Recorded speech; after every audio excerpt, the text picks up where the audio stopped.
What are the best practices for writing clean Java code? Maintaining code quality in Java often involves a combination of tools and methodologies to address the various aspects of development, from writing and reviewing code to testing and performance optimization. Let's talk through some common practices and recommendations we often make here at Keyhole. The first is static code analysis. Static code analysis is the process of examining the source code without actually executing it. The goal is to identify potential errors, vulnerabilities, code smells, or inefficiencies, all which could lead to problems during runtime. This analysis is typically automated using tools that can scan the code using predefined rules or patterns. One popular open source tool for this is SonarQube.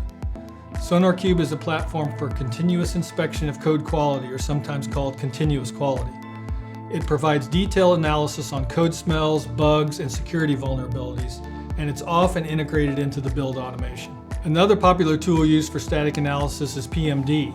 It scans your Java source code to uncover issues like not adhering to naming conventions, duplicate code, unused code, and so on. It will also identify potential performance issues and code complexity concerns. Many development teams also use a tool named CheckStyle for validating code against a set of coding standards. It can support just about any coding standard, and it can automatically identify issues with your code layout, formatting, as well as class and method design.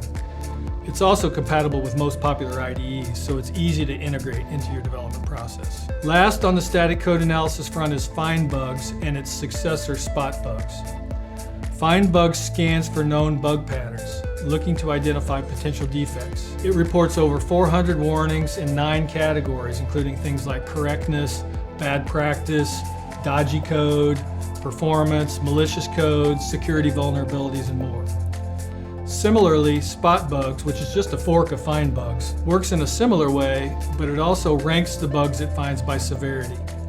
This can help prioritize the most critical issues first. These tools can be used independently, but both are often used together. Another best practice for maintaining code quality is unit testing.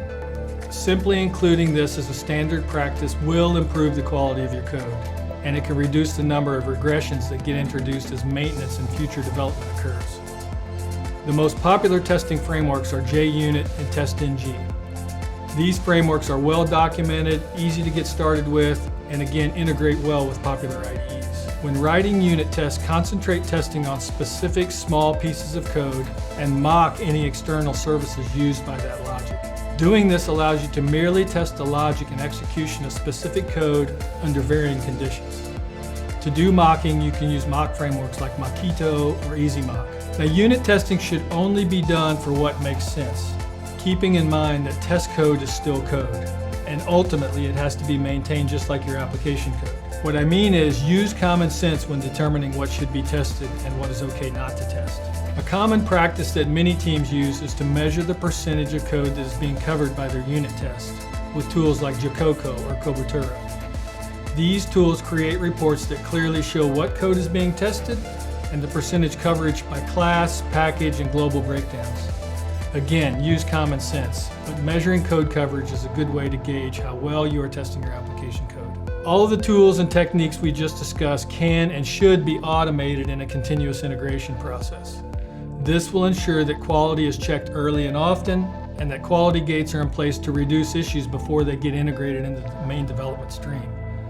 There are many viable platforms for this type of automation, including GitHub Actions, GitLab CI, Jenkins, and many others. Beyond tools, a practice that is often used to increase code quality is performing code reviews.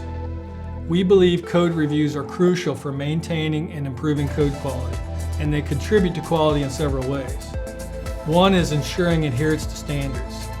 This makes the code base easier to read and understand. It also helps in identifying and correcting issues early before code is merged into the main code base. Another big point is about knowledge sharing and collaboration. Code reviews provide a process for experienced developers to mentor less experienced team members, and that can be invaluable. It also encourages accountability. Simply knowing that the code I write will be reviewed by my peers encourages me to write cleaner and more thoughtful code. When conducting effective code reviews, it's important to have a defined process. Define what the review should achieve, such as finding bugs, improving readability, or ensuring adherence to standards. And implement checklists to ensure that all those important aspects things like coding standards, security, performance, to make sure they're covered during the review. Provide feedback that is constructive and focused and on improving the code, rather than criticizing the author. This should be a positive experience. Submit small changes for reviews. Smaller incremental changes are much easier to review than large complex changes. In the end, integrating code reviews into your development process can significantly enhance the quality and maintainability of your Java code base. So these are a few best practices that can help your team write cleaner code and increase quality. To discuss this or any other topic, reach out to asktheteam@keyholesoftware.com.